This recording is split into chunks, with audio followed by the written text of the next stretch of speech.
Yeah, yeah. Hey, welcome to That's What's Up. Turn it up a notch. Sports and life, same breath, same push, same clock. From the Bay to LA to Vegas, we done seen them lights. Then we ride through the other 48, dipping long nights. I'm talking hoop dreams, backboard talk, net snap, football, Sunday show the bruise, still step back. Baseball, summer heat, ninth inning. One more swing, lifestyle too, not just wins, it's the stuff in between. Gym stories, promise lies, folks weird, but we show up. Pre-workout courage, then reality, you grow up. Family on the line, so you grind like it's rent due. Some days you feel chosen, other day you push through. What it take is reps when nobody claps for your heart. When the plan breaks, still you push it right back through. Victory.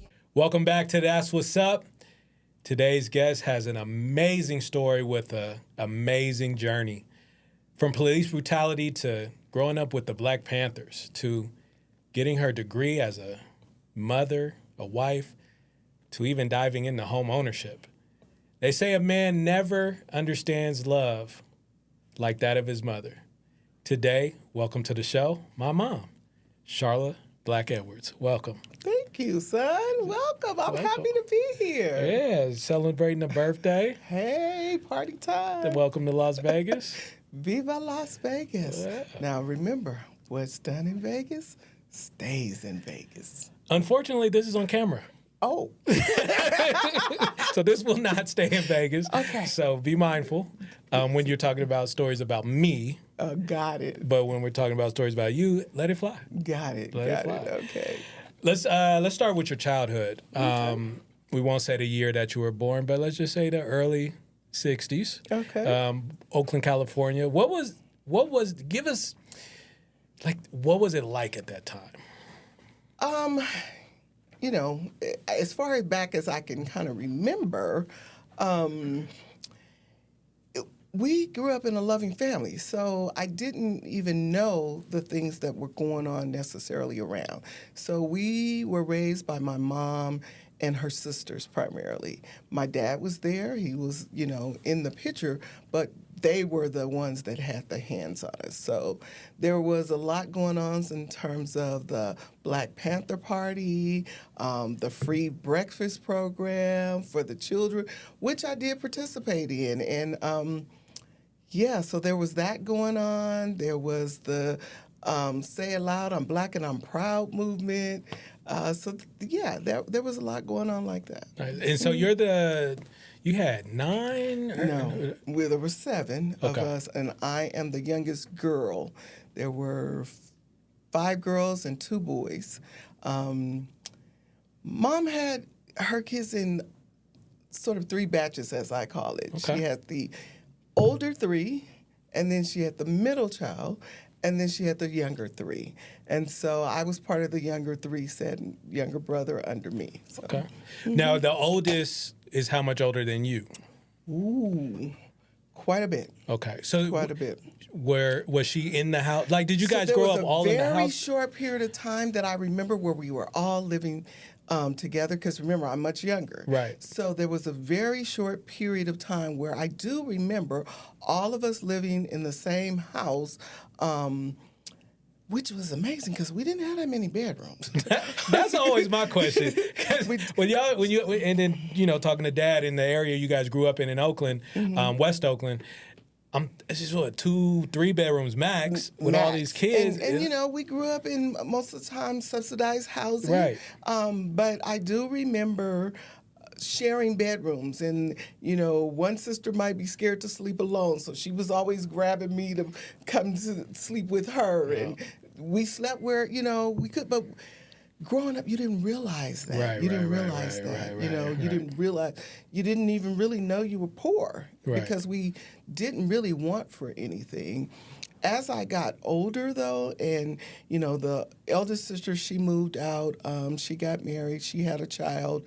And then I remember the next sister moving out, but she lived right across the street from us at one point.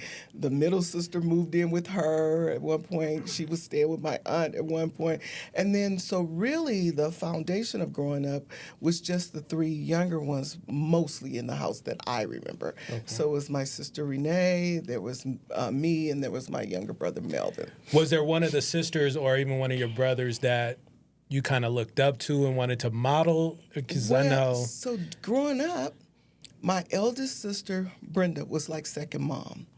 So, and because she was so much older, we did spend a lot of time with her. She and her husband at some point moved to Santa Rosa, and we would go spend, summer vacations or breaks with them a lot because as she had her son and then she had a daughter, we were like the summer babysitters because school was out. And so, yeah, we did a lot of that. As I got older, my middle sister and I became closer, and I didn't even realize going through high school that I was sort of modeling after her. She believed in academic excellence. She was a cheerleader. She won a lot of awards. Coming up, I started modeling that, but not even really realizing that that's who I was modeling after. But I did. I was, wanting to be straight A's, and I was in student leadership. I became a cheerleader, head cheerleader at one point. And it wasn't really until I got to college, my first year at San Jose State, one of my teachers happened to have taught at my high school. Oh, wow. And when she found out, somehow we got in conversation, and she found out that Marilyn was my sister. And she knew Marilyn, and she knew Marilyn's academic record. And she drilled and drilled me, and she expected nothing but the best. And I remember telling my sister, I cannot believe you have followed me all the way to college. Yeah. And I was trying to be somebody else. When I got to college, I felt like, this is a whole new world. You can be whomever you want to be. Yeah. And so I did. Yeah. And that's crazy because I know with my two daughters, they're 2 years apart. And they have, I don't even know if it was on purpose. They have definitely gone two different directions. Mm-hmm. And my youngest daughter, Alexa, not my youngest daughter, but Alexa, she's she wants to pave her own path. Mm-hmm. So I know, was there a pressure? It wasn't so much a pressure. I think the pressure was more internal. I think also, too, you look back and you start doing reflections later on. I think some of the pressure came from internally, but wanting to be a people pleaser. Mm. And I think part of that came from, if I'm being honest, because my parents were separated and, there was friction. Right. And sometimes I internalized that and felt like I wanted to be the peacemaker, and that being the peacemaker turned into being a people pleaser. And it wasn't until years later that I realized that and started correcting that. And I say to this day, I'm a recovering people pleaser. Yeah. So. Wow. Yeah. Self-reflection. Yeah. So I'm putting myself back. Your mom and dad are separated. Mm-hmm. You have mostly women in the house, a couple brothers, but mostly women in the house. And and I remember as a kid, Auntie Louise and Auntie Doris, you got to give us some funny stories because they were aunties, but I ain't gonna lie, they had a lot of masculinity. Well, they had a strong and they didn't play. And they did not play. They did not play. So Doris, and I'm going from stories that I've heard because again I'm one of the younger ones. But Doris, at one point I heard she ran a bar in Southern California and kept a shotgun behind the bar and did not play. My mom, she had a lot of stress. Yeah. Naturally. She had 7 children. Right. She was a single parent. She was married at one point, and she and her husband divorced, they're separated, and then she began, to have additional children, and she and the fathers weren't together, so there was a lot of pressure on her. At some point, she began to have, mental breakdowns, because of the stress, and so. How old were you when this started? When it first started, I was probably very young, like onesie, twosies maybe. I don't really, threes maybe. Okay. 4s. I don't really remember because I have vivid memories Right. of, my dad being around and in the house, and then I have vivid memories of him not being there. Okay. Although he stayed active in our lives, and my brother and I would go spend weekends at he and his. Eventually, he remarried their house, but because of that, at one point, from what I've been told, Doris gave up her livelihood to come and help take care of us, because had she not, we were going to be placed into the system. Oh, wow. And so she gave up her life to come and help. So she began to be a really strong force in our life. She didn't have any children. Okay. Right? Louise didn't have any children either. Right. And Louise and Doris were like peanut butter and jelly. Thelma and Louise. So growing up, I also remember Doris lived in a tiny. At the time, I didn't realize. I guess it was a duplex, maybe. Okay. But the downstairs unit was only a 1-bedroom. But in that 1-bedroom, she hosted family dinner every Sunday. Wow. Every Sunday. Wow. And from what I understand, my grandparents had dinner at their house every Sunday. Oh, so now when stuff they is starting to passed make away, sense. Okay. she took it on. And Louise lived around the corner from her. Doris would cook on Saturdays before going to church on Sunday. And then everybody would show up. And it would be cousins. It could be the church people.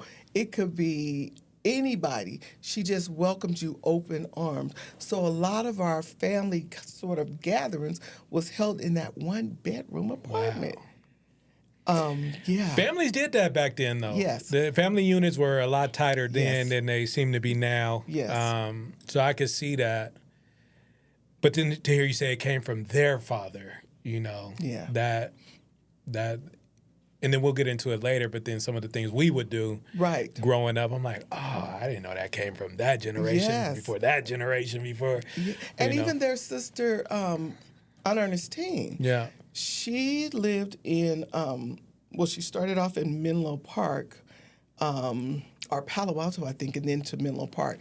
But growing up, we would spend like 4th of July always in Menlo Park. And we would catch the Greyhound to Menlo Park. We would get off at the Foster Freeze hamburger stand, and we would always get a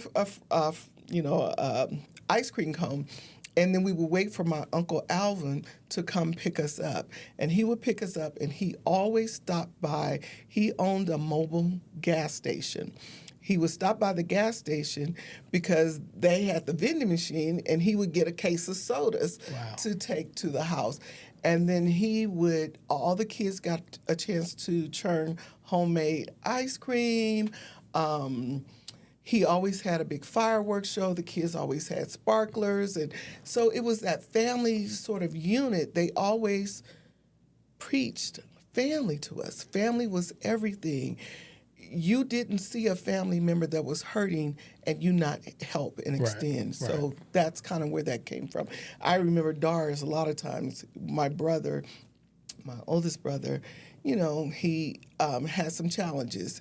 And if he wouldn't show up for a while, she would make me look for him and call around to various places until I found where he was. So, yeah.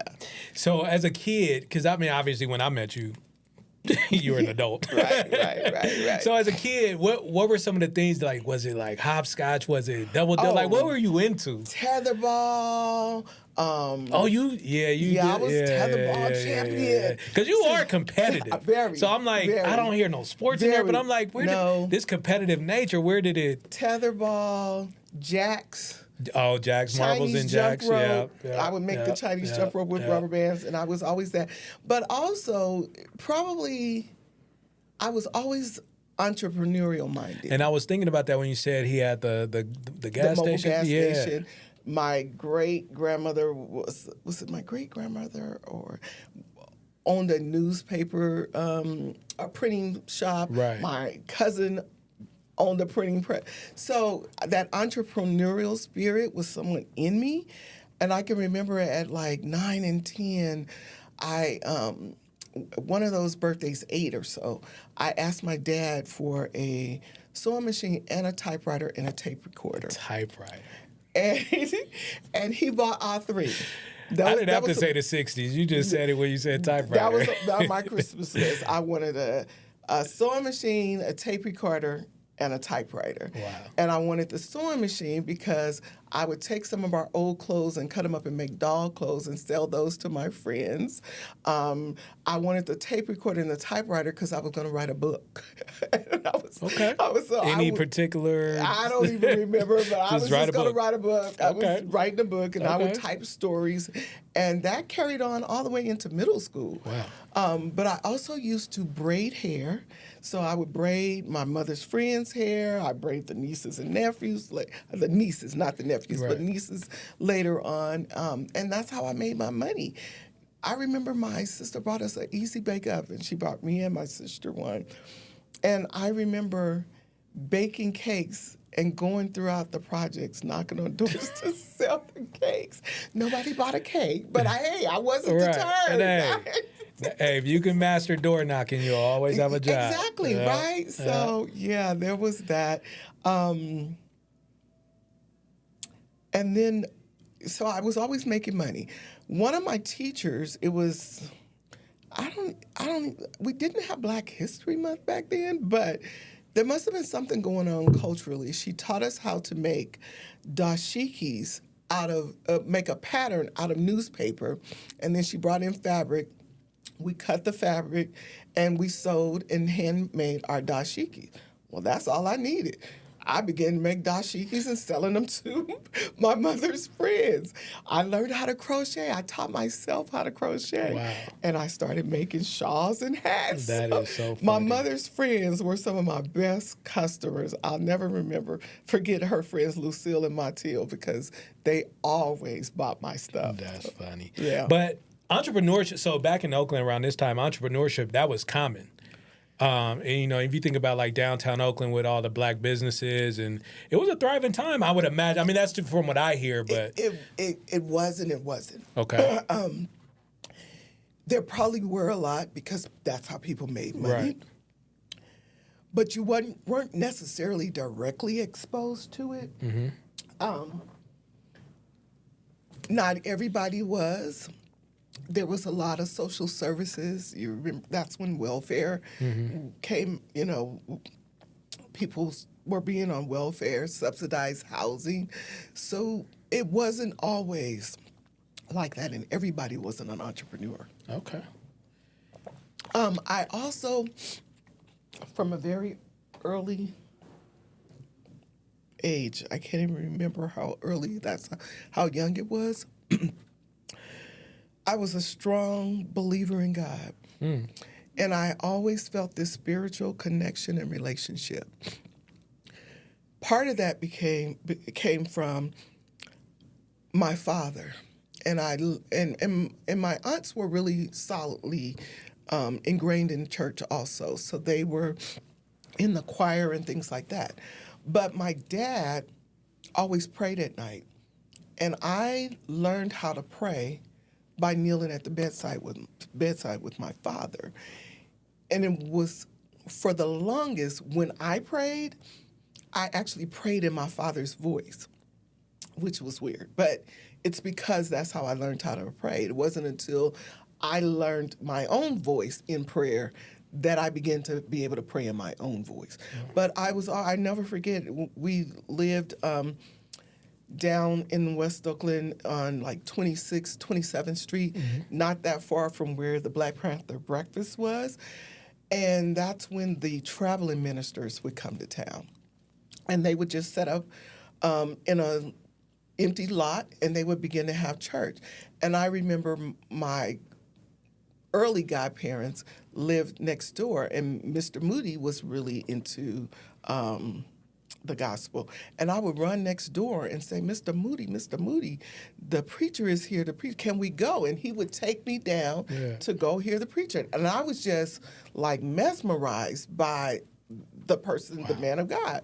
And so I really was rooted and grounded in the church. My mother would let us, as kids, I was always wanting to go to church. There was a neighborhood church, so we would go to the church even without my mother.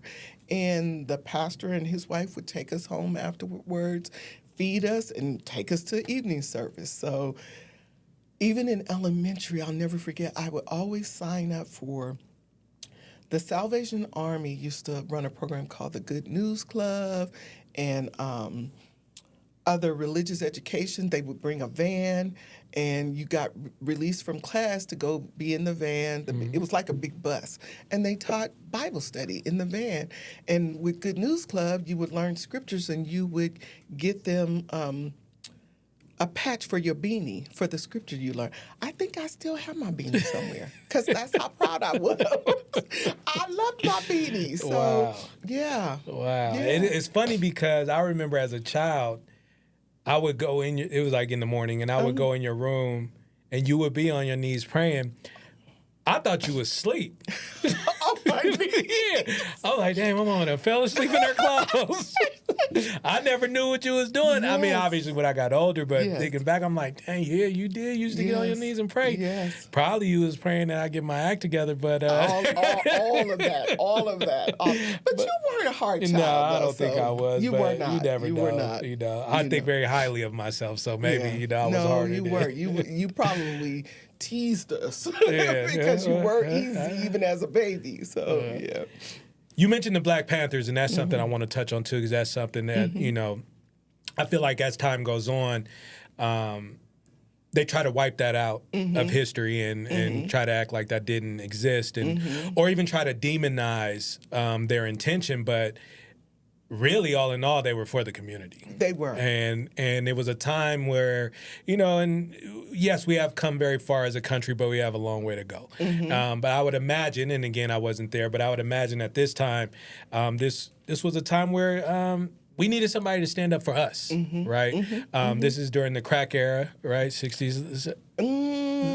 Crack came a little later. Well, yeah, it definitely came later because that's It what came took them later, out almost. yeah. But just talk about their influence in the community, some of the things they did and why they were there, and just kind of give our perspective Right. on what the Black Panther Party was, Right. opposed to what they try to put out there in the media. So again, I was still in elementary school.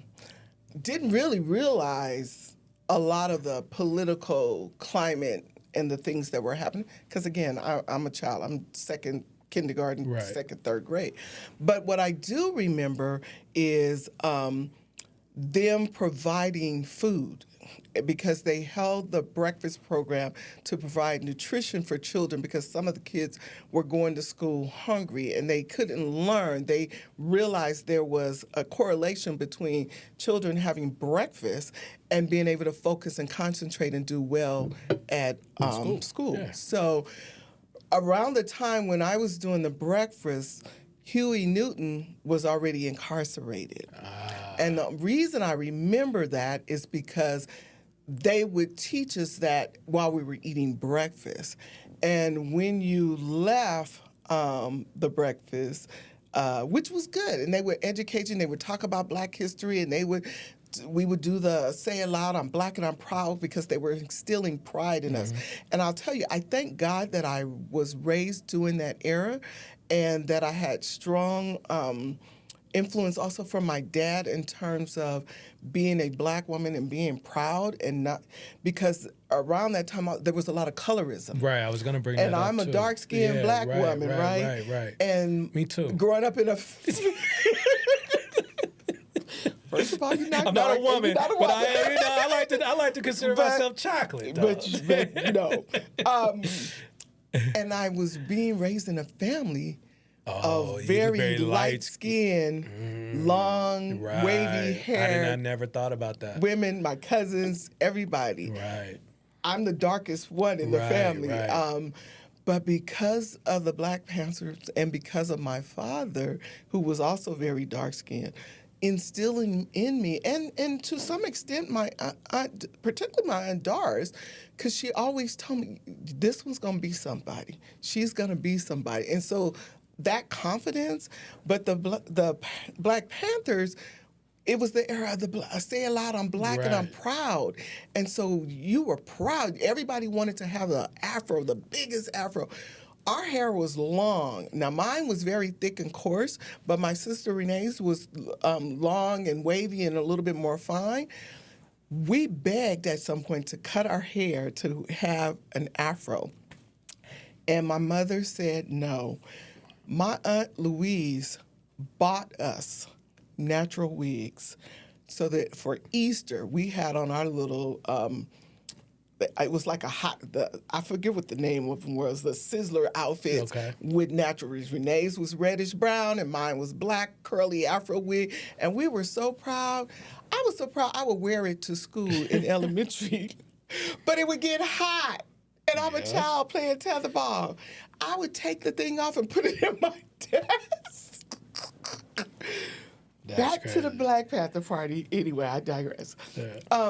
When we would leave breakfast, they would have us chanting chants to free Huey Newton. And, I mean, I still remember those chants to this day. I mean, we would be out there saying, free Huey Newton, free Huey Newton, precious now, free Huey Newton. We need our brother to guide us. Absolutely. And so we would be marching and we would be chanting, but sometimes we'd be out there a little too long and I'd be late to class. And so my teacher called home and told my mother that they were making me late to school. So she kind of put it into the breakfast program. But yeah. That's dope. But they were for the community. They also, I remember, were instrumental with the free lunch program. But that was probably more later on with the the SLA. What's the SLA? The Syndonese Liberation Army. Okay. And so that was sort of, if I can recall correctly, and somebody will correct me in the comments if I'm not. They definitely will. They definitely will. But sort of an extension, if you will, but a different organization than the Black Panther Party. And they came along later. Part of their legacy, or one of the things that people will most remember them from, is when they kidnapped Patty Hearst. Oh, wow. And so they kidnapped Patty Hearst, but then later on, when they captured them, there was some talk that Patty actually joined in with them. So there was a lot of controversy around that. Okay. But yeah. Okay. Syndonese Liberation Army, I think that's their name. So I know this could be a little tough, but recently in the last few years, we've had some overexposure of police brutality. Yes. We know that it does exist, and it's something that, we're every day trying to fight. You had a brother, Melvin, yes. Who was killed by the police. I don't really know a lot about what actually happened, but I've always been curious. Can you, as much as you remember, kind of just detail that day and what you remember? And so I'll start prior to that day because we got to get up to there. First of all, Melvin was my youngest brother. Right. And him growing up in the house with me, Renee, and Melvin, we were very close. And Melvin and I were very, very close. I mean, we shared the mother and the father together. And so I, at some point, started calling him baby brother. He loved to dance. And you see kids break dancing and stuff now. Oh, he was into break dancing like he could tear it up. Yeah. Back then, we called it something else. But he was a dancer. And I loved him because I like to dance. Right. So we would dance, but he would be out on the playground with competitions and things like that. later on, as we began to get older, he got into, at the time, the young men were into dressing in zoot suits. Okay. And so he would go thrifting and get his zoot suits, and they had the skinny ties. I taught him how to tie the tie. Wow. Before he got it, he would come in there and have me tie the tie and loosely, so then he could then put it on and tie. But that's how I learned how to tie the tie. I was always tying Melvin's ties. Right. And so, growing up, I think Melvin was challenged because, one, he probably realized we were poor. But then there were things he wanted to do and he couldn't do. He wanted money and he wanted things, and he was being raised in a household full of women. And my older brother, Lawrence, who could have been a little bit more solid and instrumental there. Lawrence had gone off to the military. He was in the Marines. He went to Vietnam. So he wasn't there to be sort of that guidance.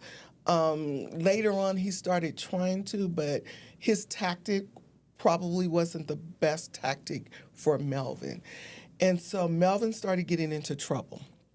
And at some point, Melvin was arrested and he was sent to, I think it was Buenaventura Boys Camp.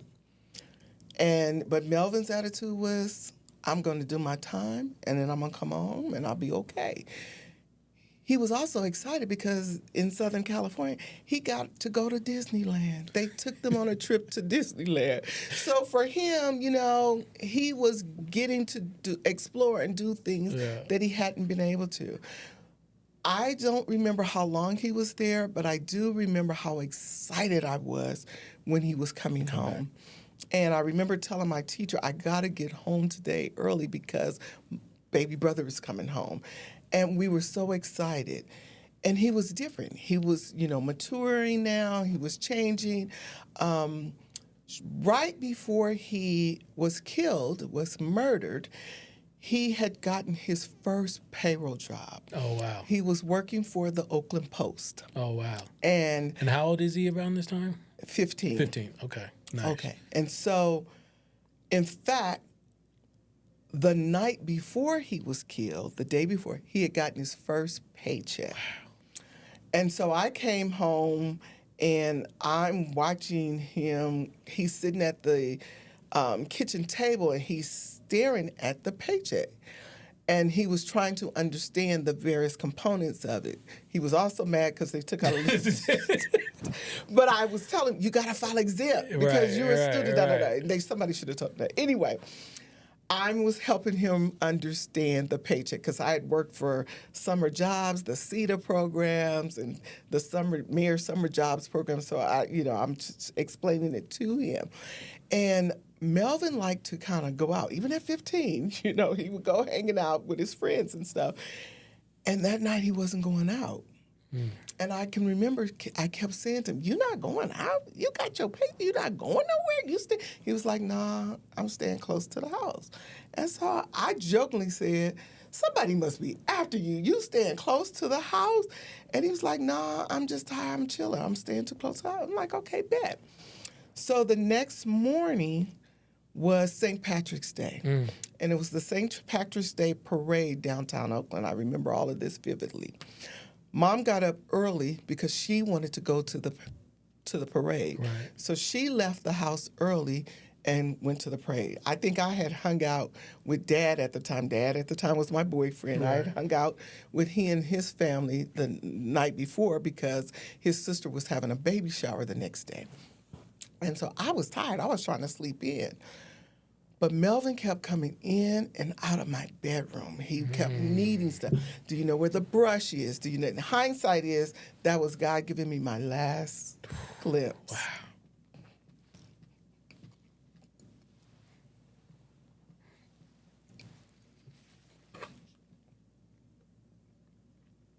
Woo. Wasn't expecting that.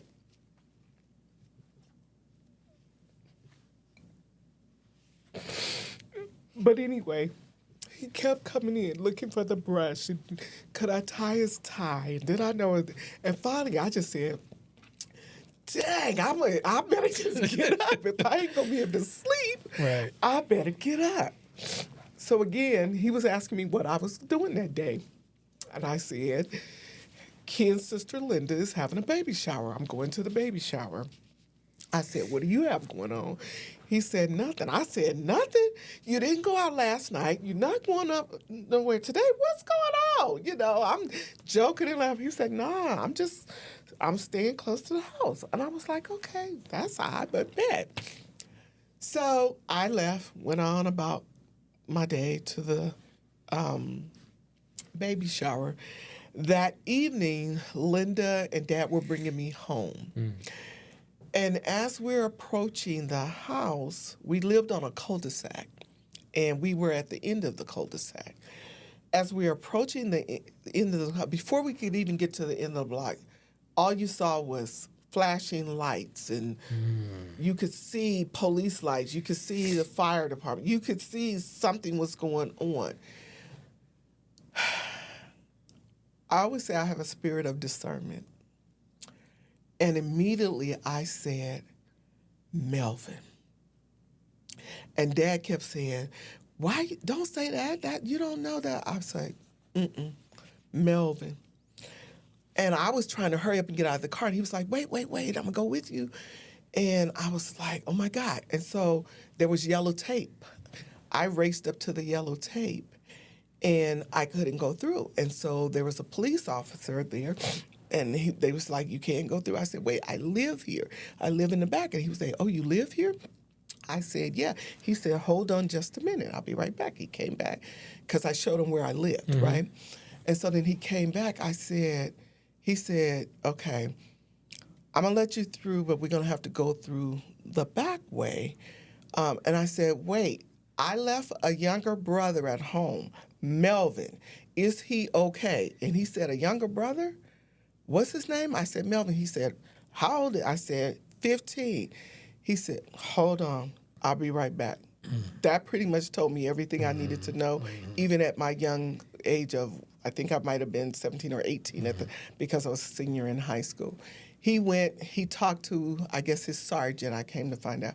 He came back, and that's when he said, ma'am, I'm going to escort you back the back way. We're going to go up the back stairs. And I said, okay, but do you know if my brother's okay? So he said, I'm going to find out something and I'll come back and let you know. Well, when I got to the back and I could look up and see our apartment, it was dark. I knew Melvin wasn't home. As I approached the bottom stairs, one of my neighbors, because the doors faced each other, she opened her door and she said, as I'm coming up the stairs, Charla, they shot Melvin. I don't know who they is. Right. Oh, so you're not putting the two. I don't know who they is. Right. So I said, what? She said, they shot Melvin. She said, come in here. So it's like, you see in the movies and things go dark, but you hear the music. I screamed. I just remember I screamed, and it just pierced the night air. As they're taking me into the house, I must have fainted. Somebody was picking me up and laying me on the couch. And I just remember I couldn't grasp. There was people in the house and they were talking. I come to realize now there was a police officer taking their statements. I'm like, oh my God, I gotta call my mother. And because I knew my mother was after the parade going to a friend's house. And so they said, we've already called her. So I said, I gotta call my father. So they take me into the bedroom and give me the phone. But I just remember I kept falling off the couch or the bed. I couldn't stay upright. And so when I called my dad, I said, Dad, they shot Melvin. I repeated what they said. Right. And he said, they what? And I said, they shot Melvin. They said, where is he? And I said, where is Melvin? You know, because I didn't know. Right. And they said, he's at the hospital. They took him to and I told my dad. At the time, we lived right around the corner from Children's Hospital. So I told my dad, they took him to the hospital. So I guess he assumed Children's. And so he said, I'm on my way. By that time, I'm sitting there and I'm finally, you know how your vision finally focuses? Yeah, I know exactly and what you're talking about. And I see the people in the house and I hear the people and they're answering questions. But by that time, I hear my mother scream.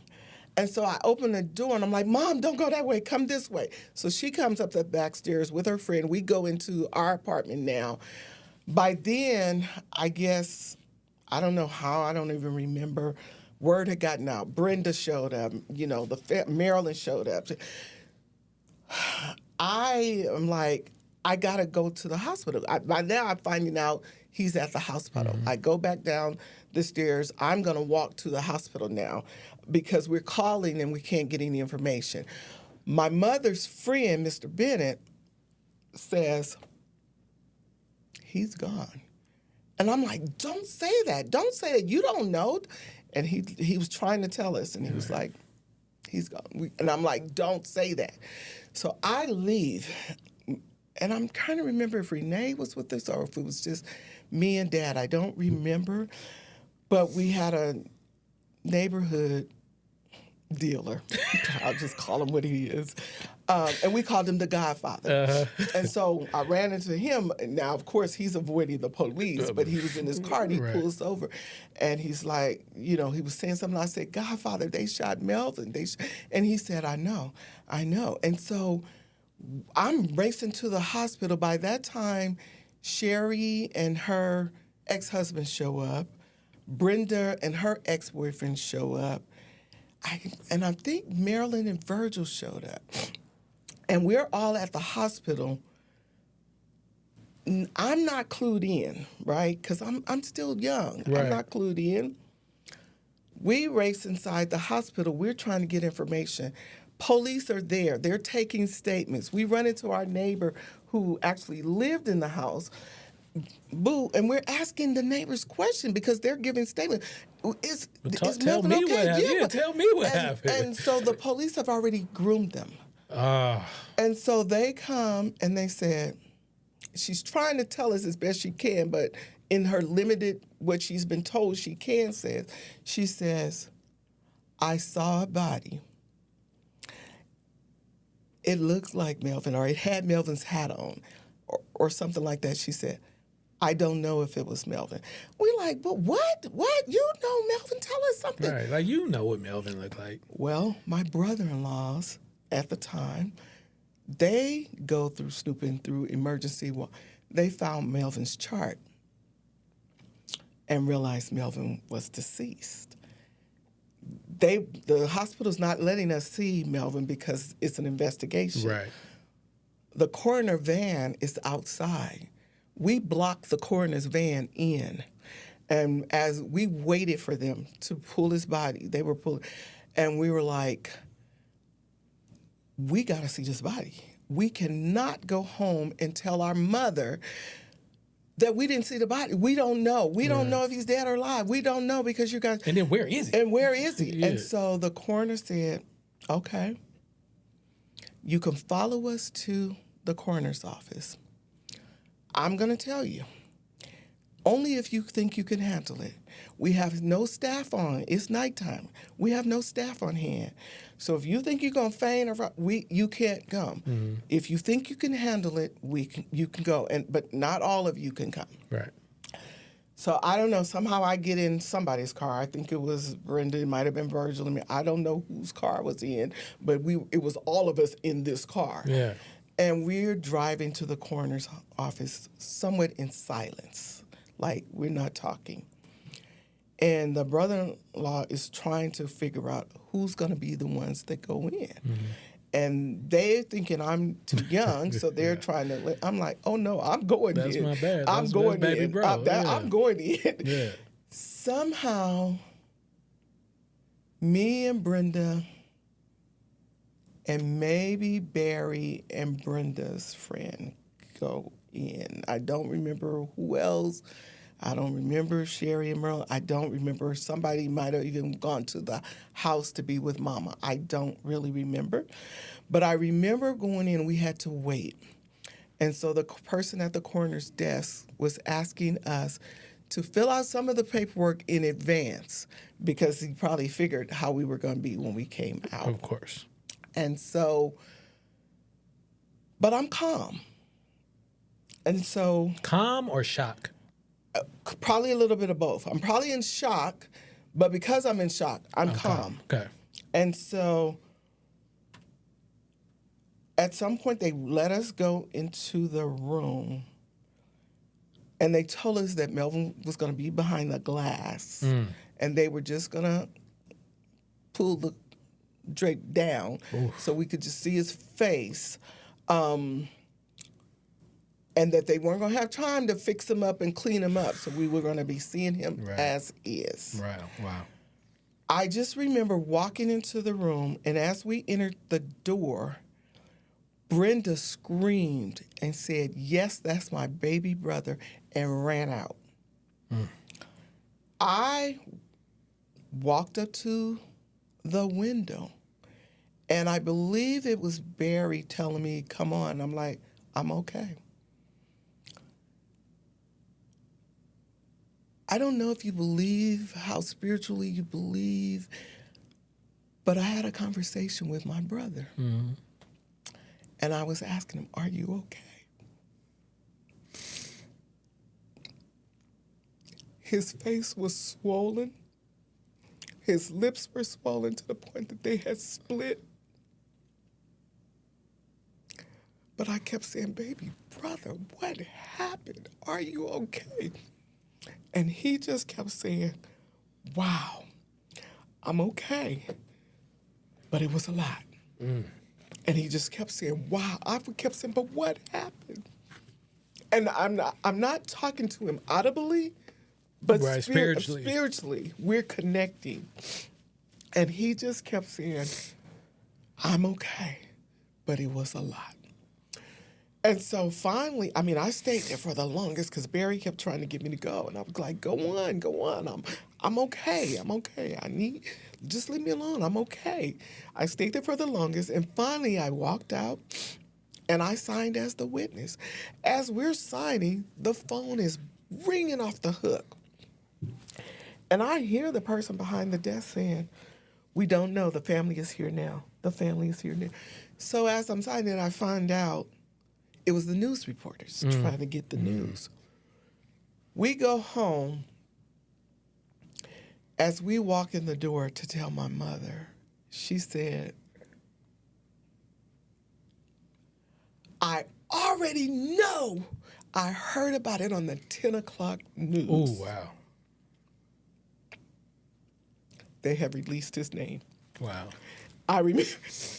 Now, this is a little funny part. If you can find some humor in this.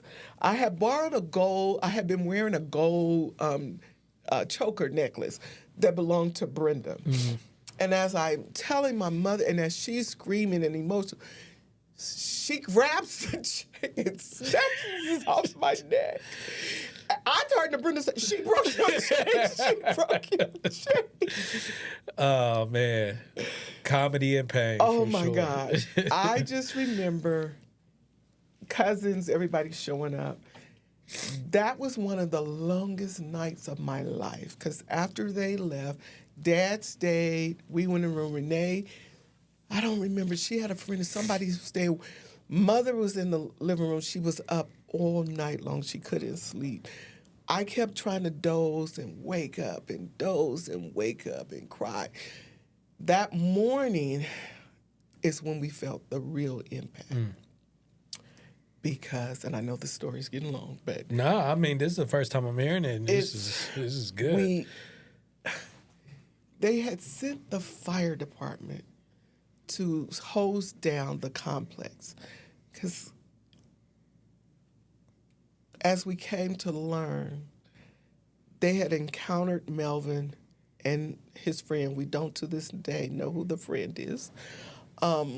in the front of the house. They had been, so long story short, what had been told allegedly had happened was that Melvin had gotten a BB gun. He and his friends were shooting cans along the freeway. The freeway was behind our house. And they were shooting at the cans along the freeway, and allegedly at some point went up onto the freeway and was pointing the gun. The friend apparently was pointing the gun at passerbys. So they were getting to the toll booth and reporting that there's a sniper on. So 2 uniformed cops were dispatched, but also 2 plainclothes cops who were known for being police vigilantes in the neighborhood. The 2 uniformed cops came through, saw Melvin and his friend, I guess, leaning against a car. They posed no danger, so they figured they would come back and talk to them, because by now they're not on the freeway. They're leaning up against the car.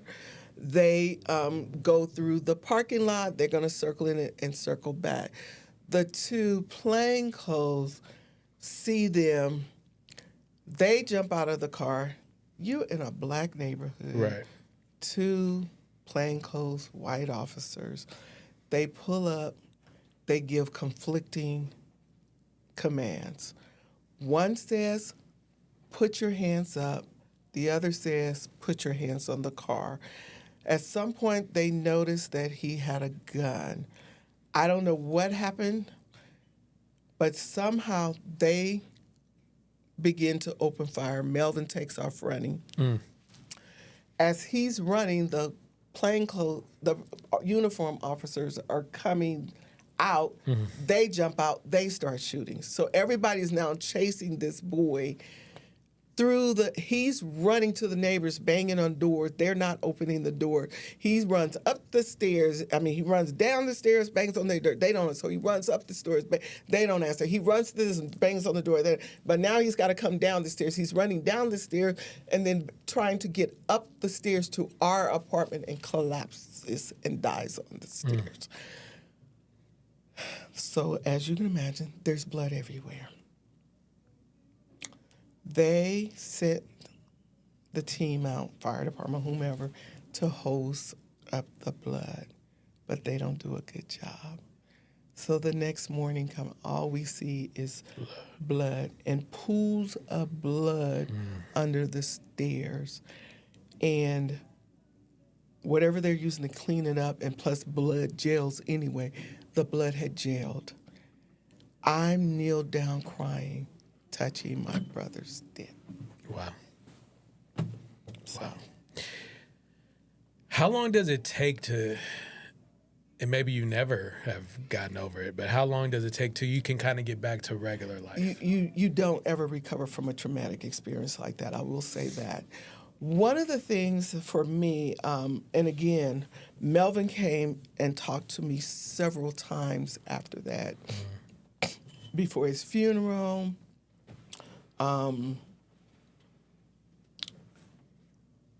he would attempt to tell me the story, and then I would get scared and he would go away.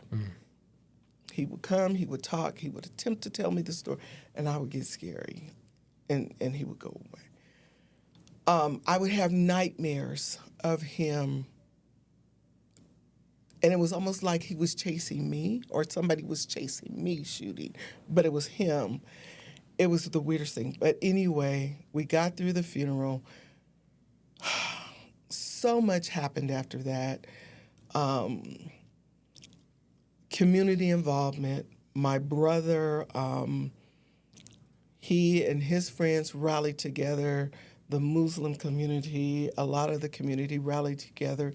They created the Melvin Black Human Rights Foundation to provide scholarships and other things for the community.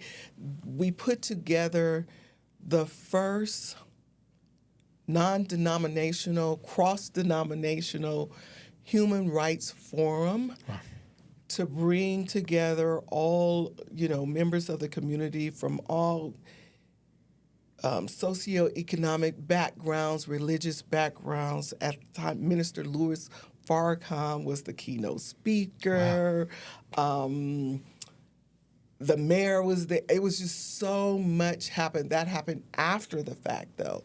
Leading up to that, at the time, who was our mayor?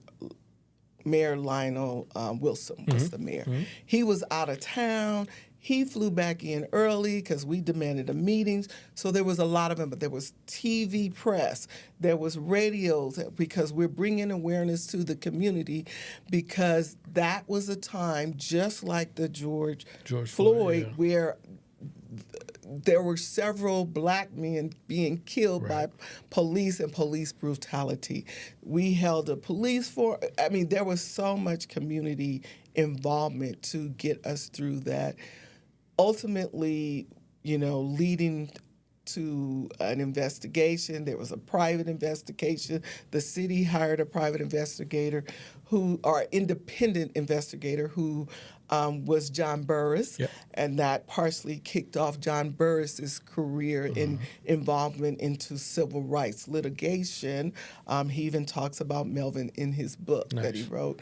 But for my mother, and then there was the trial, right? Because they declared it justifiable homicide, which they always do. Yeah. So then we approached it from a civil suit, violation of his civil rights.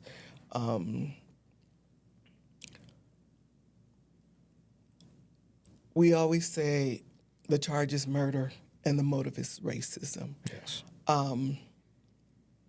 And so we pursued it. Ultimately, Mom won the case. But that took years. That took a toll on my mother. Her nervous system developed this spitting habit she couldn't stop. It just took a real toll. She became a different person for a long period of time. We became different. We will never be the same. Right. I had to go through graduation without my baby brother there. But for me, his death channeled me, because I always felt like, now I'm not just doing it for one, I'm doing it for two. Right. And I'll just say this.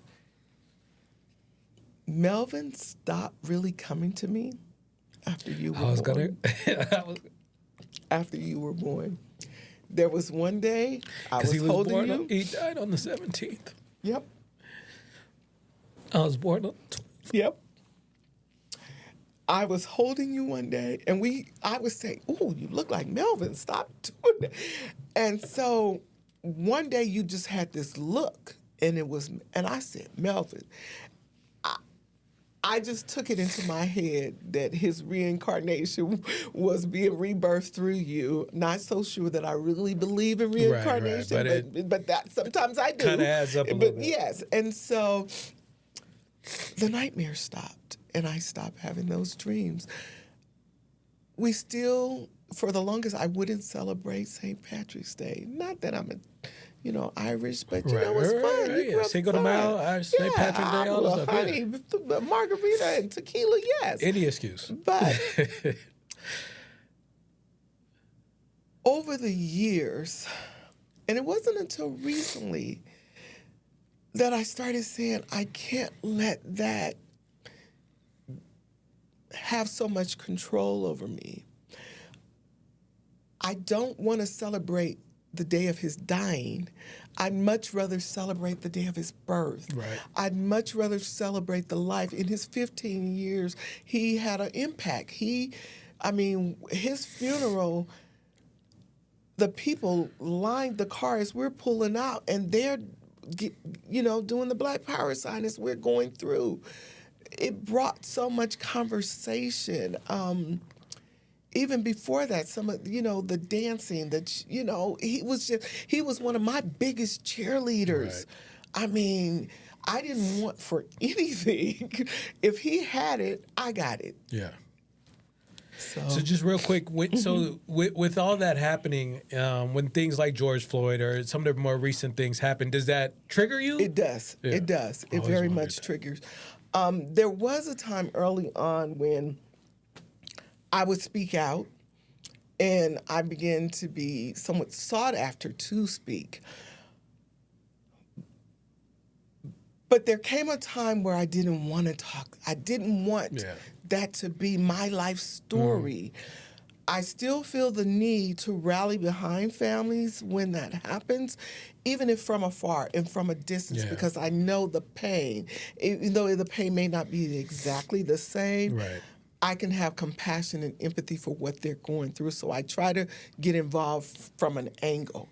And what's your relationship with police? Like, So it took years, but I grew to believe there are good cops and there are bad cops. And we need good cops. We need good police. I had police in my family.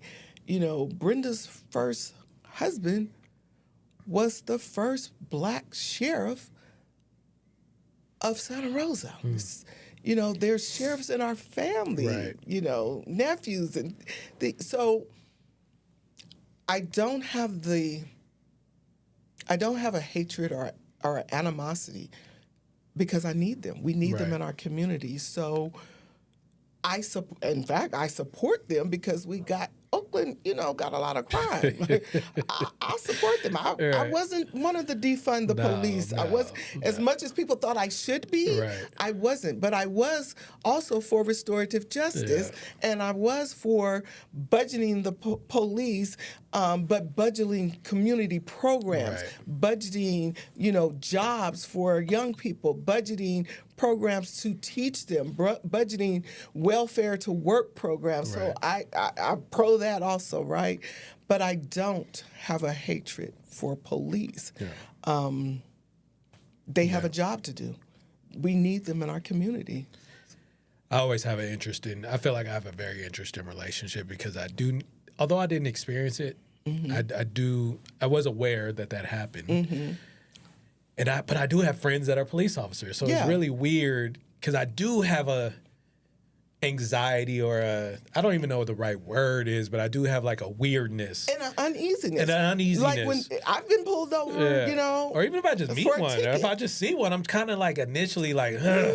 But then when I meet, and then I do have friends that are police officers, so I'm like, they're not all bad. They're not. And they're just people doing a job.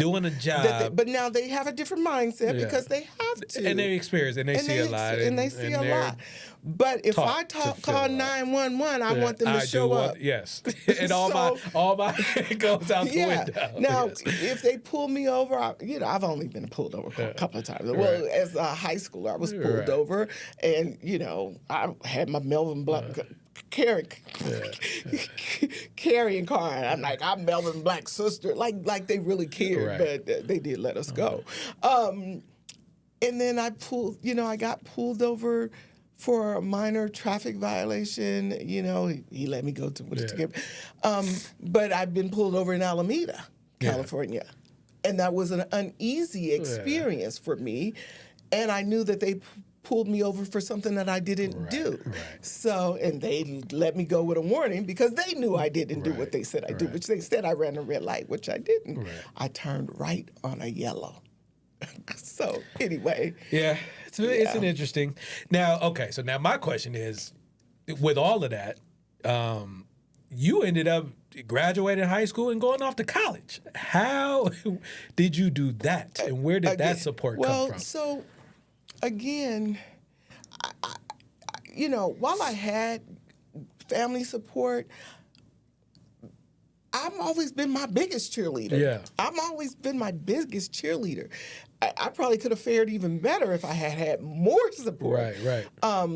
But I was very ambitious. You know, I worked jobs. You know, I had my first actual payroll job probably at 14. it was supposed to be a summer job. I did so well. They hired me in the store until I couldn't get a work permit to work during the week. Yeah. And so when I applied to college, I only really applied to like San Jose State, and look, because that's what I knew. That's what you knew, yeah. While I was accepted and encouraged to attend and be a part of and participate in the Upward Bound program, I didn't because I was working and I needed to make the money. And so I didn't get that exposure. I had a great high school counselor. In fact, middle school and high school, I had wonderful counselors who encouraged me to go listen to the counselors when they came to visit. But I think I was listening with a different ear and from a different lens because I also knew my mama didn't have money. Yeah. My daddy didn't have money. Yeah. College seemed foreign to me, even though my sister Marilyn had gone to UC Berkeley and had graduated and did really well. So I knew I wanted to go to college. It just seemed challenging. I did all my own applications. I filled out even my mother's part, and all she had to do was sign. Right. But I was determined to go. When they had the summer program and they invited us to go, I cried because I didn't have the connection to try to get there. But I found a connection in somebody that had graduated from Climates before, and they were at San Jose State and kind of got connected. So the next program I did get to go participate in, which was helpful. So I was determined. And when I got there, my biggest fear was flunking out. Yeah.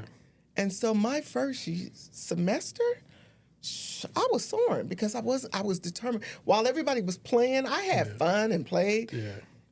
But not that first. It was the second year that got me. I got a little more relaxed. Yeah, that's interesting. Cause growing up, I mean, as far as I can remember, college wasn't even an option for me. It was like you going. So I never even thought about like not going to college. Right. It was just really which school, was I going to play ball, that kind of thing. But and then it's funny because you said your first year was your best year. I forgot I was in college. Well, that's because you were academically prepared. I think we failed to prepare you socially.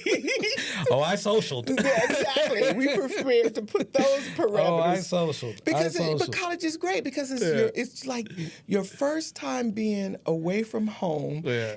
You're far enough to be away, but close enough if you need to get home. You don't have to call your mama or go in the room and ask her, "Can I go out?" It's after midnight. You're just out. So let me tell you a funny story, and it's probably I don't know if I've told you this story before, and I hope you don't backslap me on camera. so when I got to San Jose State, I remember one time you and Dad came up to the school. Oh yeah, and you were like, "Oh, walk me to all your classes," and it was like the first class of the day or whatever. I had never been. You're like, walk me to your classes. I was like, man, in my mind, I'm like, I don't even know where this class is. Oh my God. I'm like, oh yeah, this is my math class right here. And far be it to us, we didn't know. I know. I just picked the classroom. Expectations of you. And it wasn't hard. College wasn't hard. And I think that was probably part of the problem, is it wasn't hard. And so when I would be in class, I was like, oh, I'll do this later. It's not hard, but they just... Plus, you don't have teachers writing you. You don't have teachers writing you. And to be fair, you were very strict growing up to where, I couldn't go to parties. I couldn't be out late. So the first time... I get it. Oh, boy. I get it. And again, I had a blast. Yeah. I mean, we were hanging with the fraternities. Yeah. I played sorority. Yeah. But... even during that, where a lot of people their grades drop as they're pledging, and they're hungry, me and my line sisters, I pledged Alpha Kappa Alpha. They're not playing that. Right. You're gonna succeed. And so they had study hall. I think my GPA soared while I was pledging because the big sisters didn't play that. Yeah. And Alpha Kappa Alpha Sorority Incorporated are known for, pledging more mentally, not the physical stuff that a lot of people talk about. So y'all say. Hey. Yeah. So, okay. You definitely started off great, but then whoops. Halfway. So, Whoops. yeah. Wasn't doing anything that anybody else wasn't doing. Correct. I just got caught. Biology took its course. Dad was coming and hanging out at the dorms, and I was coming home, and me and the Greyhound was great friends, and And I'll tell you, actually, what really happened is it wasn't even a oops. Okay. Well, I think we know what happened, but well, no. People, my friends around me back at home were starting to have kids. So I was really close to your Aunt Cheryl. Okay, we were close. Yeah. We were like sisters. Yeah. For real sisters, like biologically. Right. She got pregnant. Her friend got pregnant. People around us were starting it, and I would come, and I always loved babies. Yeah. And I was seeing that, and I was like, oh, we want a baby. And me and Dad jokingly talked about it, and like, okay, let's do it, like that. And then I got scared. And I was like, nah, we're not going to do that. I ain't ready for that. As soon as I said I'm not ready, boom, I was pregnant. So you like, let me see, 82.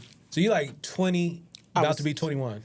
I was 20. I turned 21 a month after you were born. Yeah. Mm-hmm. Was you scared? Because look, I had my first child at 25, and I was scared. So my biggest fear, I was scared. My biggest fear was telling my family, and particularly my mom and dad.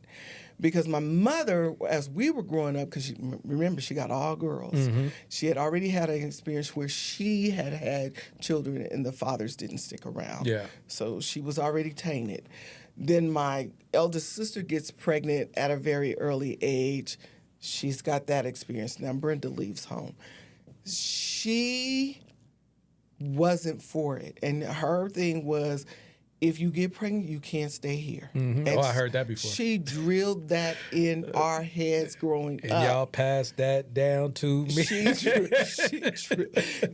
So all I heard was, you can't stay here. Right. And so I interrupted the family picnic with my announcement. Oh, wow. Family picnic was cut short after that. Wow. Chop it up. Yeah. Everybody's going home. Yeah. So, but because she had drilled that in my head, I began immediately looking for an apartment. Yeah. And then the day I left, she was crying. Why are you leaving? Why are you doing it? You said, she never told me to leave when I announced the pregnancy, but she also never told me I could stay. Right. And so I left. And so she was so upset, she kind of stopped speaking to me for a while. And at some point, I wrote her a letter, and that reconnected us. From that point on, she was one of my biggest supporters throughout the pregnancy and after you were born. She's the one who taught me how to wash your hair, how to give you a bath. Even though I had been around kids and, nieces and my nephew all this time, and I had really been like second mom to them, some of the stuff was foreign to me. Yeah. And I remember when you got your first cold, I think you were like 6 weeks old, and the doctor told me there was nothing you could because you were too young to give medicine. I sat on the floor and bawled. My mother caught the bus to the house to help take care of you and to teach me that it was going to be okay. So she got you guys your first vitamins because she felt like you guys should always be vitamins. And she would replenish those vitamins on a regular basis. So, yeah, that was that. But I was afraid. I was very scared. In fact, I contemplated not having you. But okay. Dad, we're going to keep it 100, and I'm going to be transparent. We're here now. Hey, let's take off the mask and let's be real. Right. And naturally so. I mean, I probably would have the same thought too. I was really afraid and contemplating what's going to happen? And my mother's, one of her biggest fear is that I was not going to finish college. Right. And I promised her that I would. Yeah. But Dad also it was non-negotiable. you're having this child. We're not doing abortions. Right. You know, so he put it on strong. Yeah. And we're going to get through this together. That's so cool. whatever you and I decide, that's what, we don't care what they decide. Right. And he stood 10 toes down with that. Yeah. And so that's what we did. A lot of times I was already staying with him and Uncle Larry anyway. Right. So I hung out a lot there until we found apartments. And it was Dad who elevated my thinking, because some of the apartments I was willing to settle for, he was like, I'm not living here. Yeah, I'm not living. nah. And so the apartment complex we did settle on had a gated courtyard. You know, it was 1 bedroom. Yeah. The only furniture we had initially, he had this big wooden stool, and that looked like a chess piece. That we had the stool and we had the bedroom set. Yeah. And Aunt Louise bought us our first living room and dining room set. Shout out. She said, go down, and at the time you could call the store and tell them and give them permission to use your credit card, and you could just go. And she told them what we could do, and we went to the furniture store. They delivered it the day before you were born. So they delivered the furniture. I was so excited. Oh, and we had a coffee table. I couldn't wait for Dad to get home from work, so I tried to move the furniture around, and I got the coffee table stuck between the bedroom and the bathroom, because it was just the living room, the kitchen. Right. We We ain't talking about 3,000 square had feet. a dining room, dinette area. Right. And then you go to the bathroom, and then there's the bedroom. That's it. So I got the table stuck. And so all day I had to climb back and forth to go to the bathroom and to lay down, right? That's hilarious. Now, mind you, though, I back up. One thing I was determined is I kept trying to go to school. We didn't have a car. I would catch the bus to the BART, catch BART to Fremont, catch a bus from Fremont to San Jose State, and then walk from downtown San Jose to the campus. Now, you talk about missing first period. By the time I got there, I was tired. And a lot of days I missed my first class, too, because I had to go eat breakfast by then. Right. And then I would stay there. My last class was after 4 or 5 o'clock. I would hang out in between at one of my line sisters' house or somebody in the college dorm until it was time for me to do my last class. And then I would walk back downtown, get back on the bus. Or some days, funds permitting, I would catch the Greyhound catch the bus to Greyhound, get on the Greyhound to San Jose. From San Jose, either catch a bus or walk. I did until I think that second or third semester, my sophomore year. Was it sophomore year by then, I think? Sophomore or early June, maybe the beginning part of my junior year. I couldn't do it anymore. Yeah. It was too exhausting. And so I said, okay, bet, I'm not going to do that. And then after you were born, so I crawled over the thing and then went into labor. Wow. that night. That's crazy. But they thought it was false labor because you really weren't due until April. Oh. And I kept saying, oh, no, he's coming in April.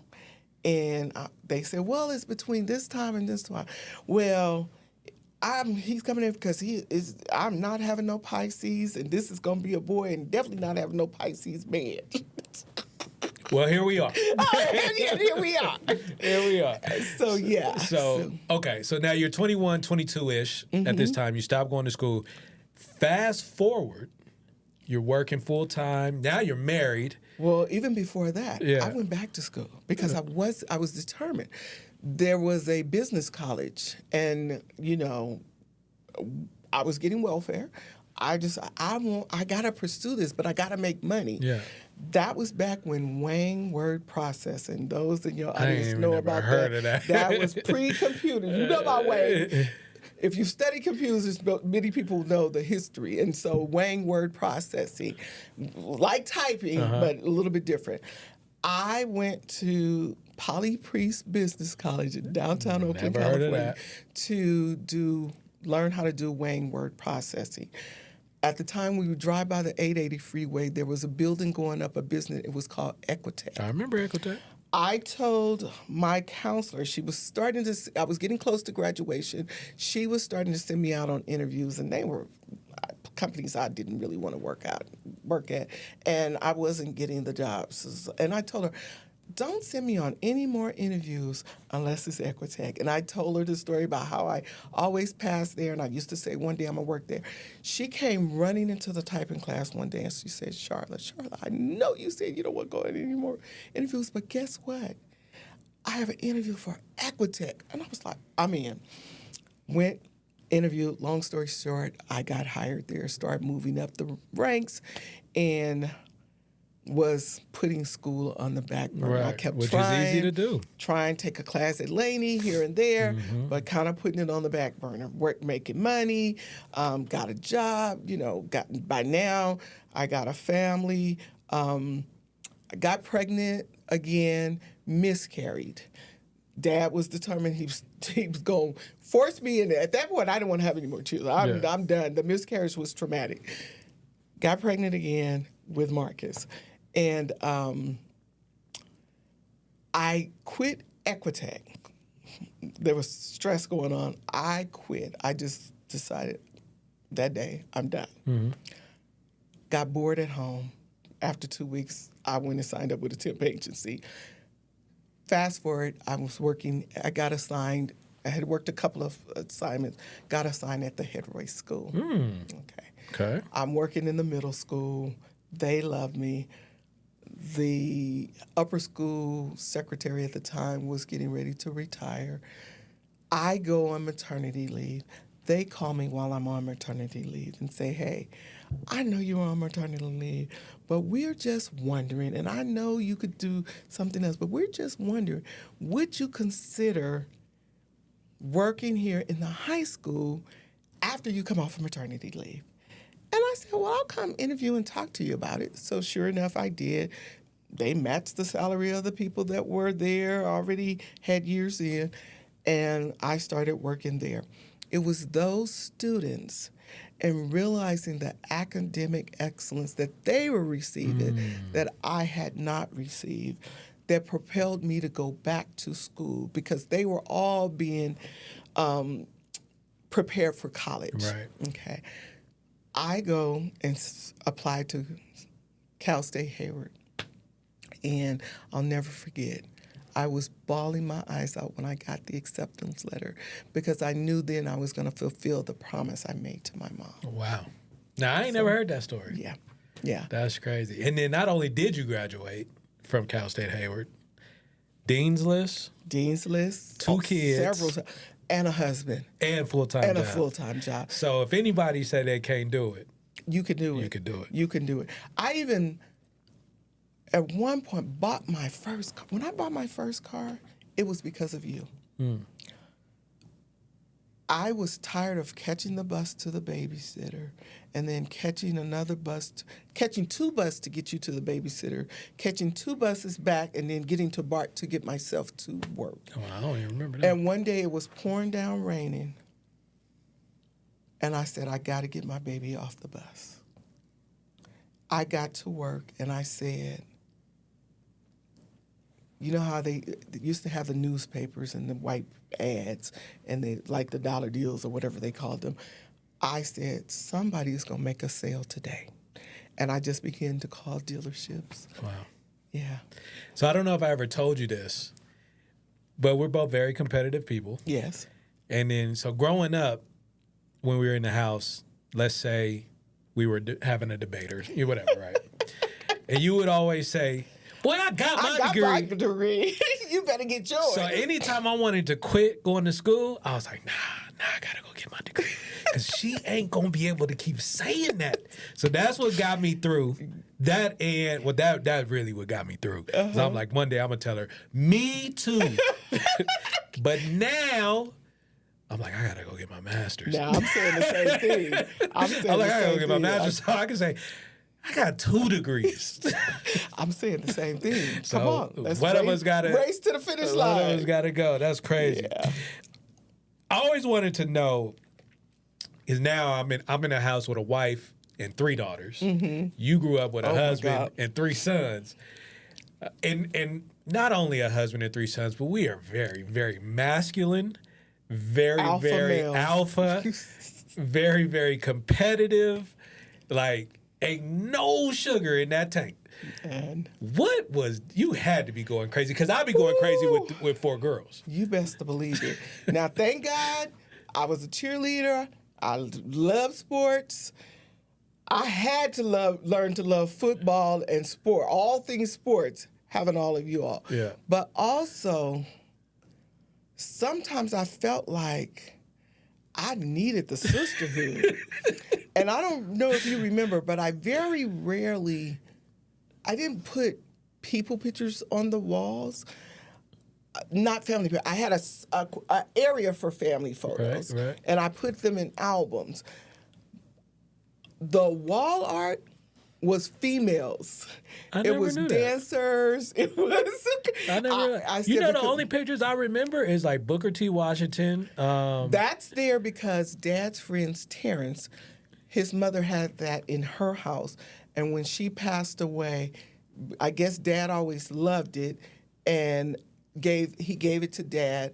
I wanted to honor that, so I hung it in the house. Yeah. And long after, I became friends with his Booker T. Washington's great-granddaughter. Right. That's crazy. That's very crazy. Yeah, I never So, noticed the women in the Yeah, house, but yeah. I'm just like, now that I'm an adult, I'm like, she had to. be Yeah, I would put crazy. up women art because I would. But also, it was a challenge to have a voice. Because I was a lot of times outnumbered and overruled. Right. Now, when you and Marcus were younger, Dad and I really stayed on one accord more so than I think when Brian came along. By then, I think Dad was like, I'm old, I'm tired, and I'm relaxed. I'm And trying to so retire. I got over. So I think, unfortunately, I feel like I yelled a lot and I hollered a lot because my voice wasn't being heard, and that has come through self-reflection. Not even realizing at the time I was hollering so much, but it was because I needed my voice heard. That's crazy. I mean, we are being transparent. So it's interesting you say that. So before my current wife, I was in pretty much 2 real relationships. Right. Mm-hmm. Both women said I was verbally abusive. And I didn't even recognize it. And they would say, stop yelling at me. And I would say, I'm not yelling at you. Unfortunately, Because it was that a learned volume, that behavior. was my norm. Yes. Not realizing it was a learned. Yes. That's crazy. And if we're being transparent, Yeah. I want to now say publicly, I apologize. I accept the apology. I think I can handle it better now because I understand where it came from and it wasn't intentional. Right. I think growing up, I internalized it. And I had no plans of this conversation going this route. Let it go. But a few years ago, I started going to therapy. And because I've never really been single for a long period of time. Right. I've always had like a girlfriend or a wife. And so we were trying to unpack it. And I came to the conclusion that I know for a fact you love me. Like I know I absolutely. don't question that. Right. And I mean, you and Dad, I've said it on numerous other platforms. You and Dad have been amazing cheerleaders. Like, I would be a brat to like have really any Right. real complaints, right? Like, I went to private school, I had all the best, like, Right. but I was always looking for love from a woman the way I wanted it. That spoke your love language.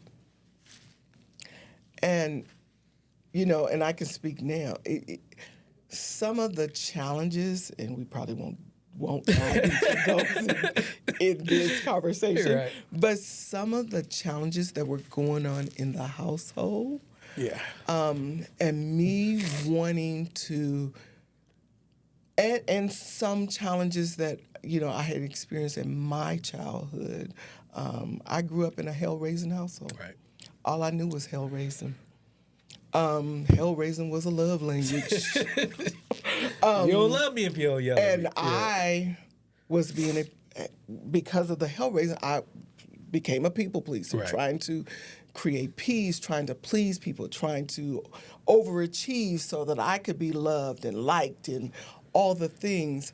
And then wanting to, and I remember praying this even before I had sons. Lord, please break some of the generational curses that are on the men in my family. And if you have to begin with mine, let it begin with me. Right. And he blessed me with 3 sons. Yeah. Raising sons, black men in Oakland, in the ghettos.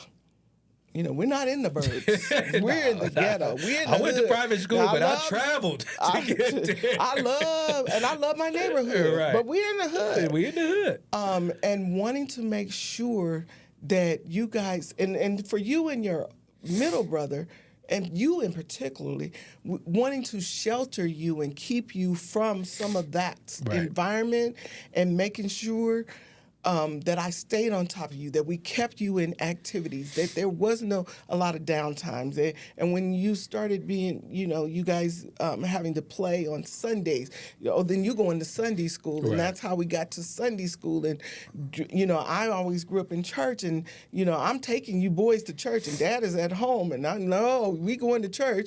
Don't you want to come with us? No, I'm staying at home watching sports. It wasn't until years later that he Right. got actively involved, even though Right. he grew up in the church Right. that we attend. But wanting the best for you, I think sometimes even though I hugged on you guys, I Yeah, kissed all of on that, you, all of we that. had great conversations. We, tried to expose you. I remember you guys, we had a agreement that for every one of your 5th birthday, sometimes it might have been 6th, you got to go to Disneyland. We would surprise you and take you on a trip to Disneyland. So there was those things, family gatherings and things. But I wanted the best. Right. And I also knew from an early age that you could achieve the best. And all of you, we also always believe that every child is different. Correct. And we learned that quickly. Every child is different, and every child learns best in the environment that's best for them. And that's why you all went to 3 different high schools, even though both Dad and our family And went to the same went school. to the same Right, school. right. And it was for the and then again, some of the challenges that Dad and I were going through with our marriage, and not being sometimes on the same one accord, and me wanting the best, me being an entrepreneur. You might have forgotten about, I started a wedding and event No, I planning remember business. Etiquette Events. I Etiquette remember that. Events, and you guys were my labor, and some challenges came with that. A group of us from PG&E started a Black Investment Club because we wanted to learn about investing. We called it the Underground Railroad.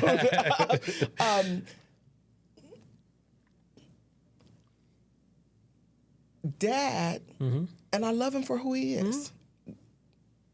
God blessed me with him. I love him for who he is. I knew who he was when I married him. I did think some things would be different, but he is. He's a very common person. He's not the most ambitious person. I try to encourage him to go into business together because he knew so much about funding and real estate and Right. title, and I, wanted to go get a real estate license. He become a broker, and then we could kind of sew it up with some of the people that he knew in the. But that wasn't his ambition. Yeah. He would go along with and support any harebrained idea I came up with, but he wasn't that. Right. And there came a time. And we used to party. We loved to party. That's why we moved to Vegas. But there came a time when I wasn't about the partying. I was about raising my son. And he was too, as long as it involved sports. Right. And so there was a lot of disagreement and yelling because we weren't on the same page. And so there was a lot of hardness from me to make sure that the academic portion, and I tried to make it be above the sports, but he beat out on that. But anyway, in a lot of cases, so whatever. So for that, and again, I do apologize because I was trying to get my voice heard. Right. I've never been, and I'll tell you, Daddy, this to this day, if you wanted a soft-spoken, mild, docile woman, you married the wrong person. Yeah. When we went from premarital counseling before getting married, the only discussion really we had was I wanted to take Obey out of the house. That's house. crazy. It wasn't until our pastor at the time explained what it meant. Right. And even still, I was a little resistant. Right. But we kept it in. Yeah. And it wasn't until years later with our current pastor that and the women that surrounded me, it wasn't until, and I grew up with alpha females. Oh, yeah, absolutely. All mine too. So it wasn't until I learned my role as a godly woman and a godly wife that I could begin to shift and turn some things around. And even for your dad, that was a challenge in me turning because he said, we've been operating this Like way this, for yeah. years, and now you all of a sudden want to make at the time he said 360 degree, but 180 degree turn. That's hard. So it took some stick-to-itness to get through that. Yeah. Because although we are celebrating this year, 41 years? 41 years. Married inside of Christ. Because we were together 7 years outside of Christ. Because I was in the wedding. You were in the wedding. They tried to get me to wear any color but white, but I wore white anyway. So let's go ahead. Yeah. So I was going to say, it wasn't until then that I was learned to change, and I'm still not soft, but to be a softer woman. Right. Let's drop a pin right there because I do want to pick up right there. But I do want to say, too, that I wouldn't change my childhood. I wouldn't change anything about it. And as I've gotten older, I do understand the men previous in your life. I mean, you've preached day one, like, all right, be careful with that alcohol because it does not bode well in our family, right? So to this day, I've only smoked weed. Like, I've never, ever done any other. With that too. Yeah. And I don't do it. I just have done it. But I literally will not touch another drug. Being in Oakland during that time of, like just not being in the streets and having to be tough. And yes, my dad was a little bit more lenient. And so I see all this stuff as an adult. And now that I'm a parent, I can see it. And I'm like, I wouldn't change it. I wouldn't change it. Sometimes we want the sausage, but nobody wants to see how the sausage is made. Exactly. And so, while I do accept your apology, it's almost like I don't need it because I get it. I get it. But you do need it. Because I hear the emotion in your voice, so I'm glad it was delivered today. So I had a conversation with my brother one time, and I said, I get it, but I can't erase the emotions that were had. Exactly. And you shouldn't. I cannot deny you of the feelings and what you felt, right? That was your experience. That was what you internalized and grew up with, and we all bring baggage into.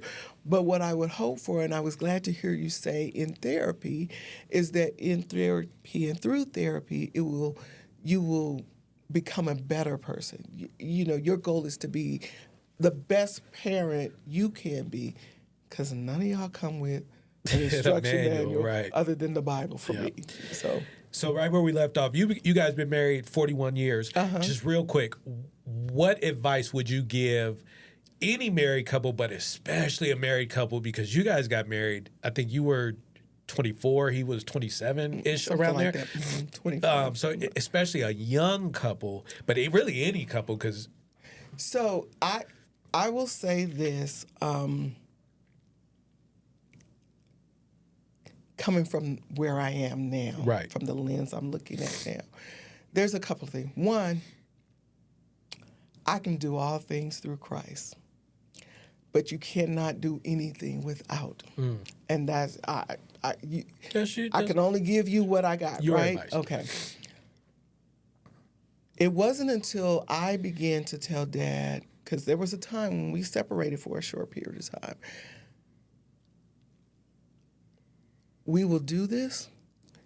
We will do this God's way, or we will not do this. And I stood 10 toes down with that. But even in doing that, you have to learn what that means, right? And one of the things that I did during that period is I was reading the book by, I believe her name is Stormy O'Marshall, The Power of a Praying Wife. I would read that book on the way to work, and then I would pray for my husband and our family, and then I would pray for everybody on board. At some point, God spoke to me, and he said, I can help him. I can change him because I have access to his heart. But I need you to take your hands off of him because I'm going to deliver him. I can do it with you, or I can do it without you. Oh, wow. You choose. That's how God talks to me. Wow. I took my hands off and I just began to pray, and I watched God change. Some of the things that I had been begging him to do, God changed. And so I would say this. You have to have commitment, number one. One, commitment to God, and then commitment to yourself, because you have to be whole. There is no 50-50. Right. It is a whole person connected to another whole person.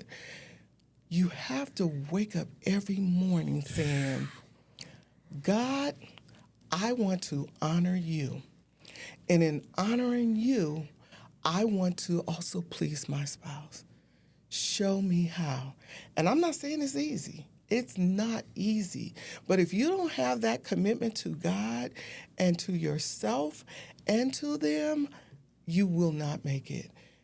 If divorce is not an option, okay, let's take that off the table. If divorce is not an option, now I say that with a caveat. If you're in a relationship that's abusive, Right. get out of that. Right. Get out of that immediately. Get some help. You don't go back into that until some changes have been made. They've sought some help. They've got some therapy. They've gotten under godly accountability, and that is male or female, because there are some female abusers. You have to have some stick-to-itness. You cannot say, well, if I don't like this, divorce is so easy, I can Right. just go out. You can't do that.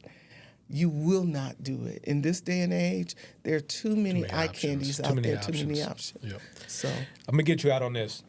This is when excuse my language, but this is when I knew you was badass. This is when I knew my mama is the shit. what are you talking about? I'm in the 12th grade.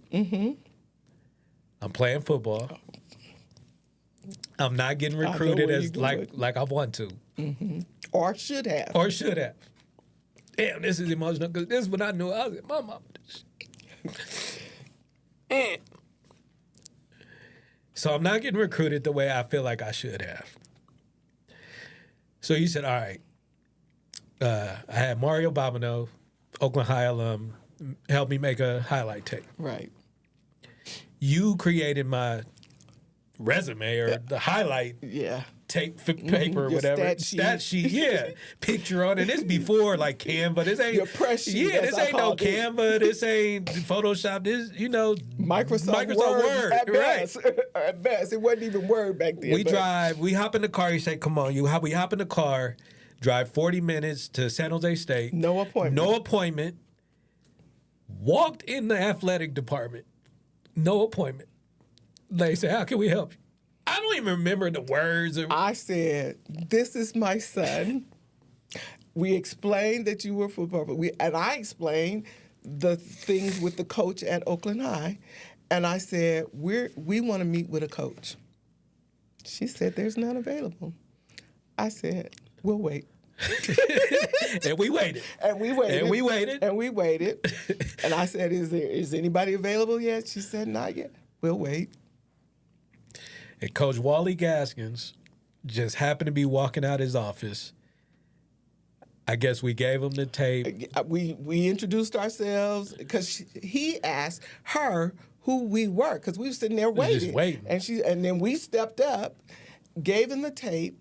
He actually, I want to say he looked at it for a minute and came back. I don't even remember. He said, "I will look at it," or something. No, he said I would look at it. Yeah. We left. Left press sheet and everything, the whole folder. Went to church on Sunday. He called me on Monday. Yeah. Y'all was at work. I answered the phone. He was like, "Kenny Edwards?" I'm like, "This him?" He like, "This Wally Gaskins, San Jose State University. We want to offer you a spot on the team." I said, "What?" I said, "Like, I don't give a shit how I feel. Can't nobody say nothing about my mama." I had to get that out because I was like, man, my mama, man, ain't nobody ever been able to just do that. Yeah. Last question, get out on this. Out of all the things you've been through in life, what was your "that's what's up" moment?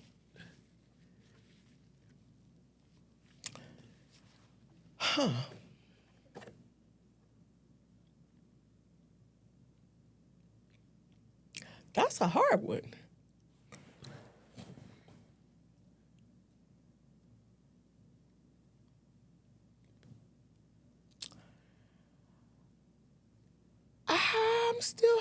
I'm still waiting for that. That's what's up. I think it was probably when I realized I could make it and I could do anything that I wanted to do. I also think it came when I developed a lifelong learning attitude. And particularly when it came to computers and technology. Because they call me the techie, and I'm not even in tech. Yeah. I think it was also, so there probably are multiples, but I think There's it was gotta be also, one where you just sat there and you said, "Damn, that's what's up."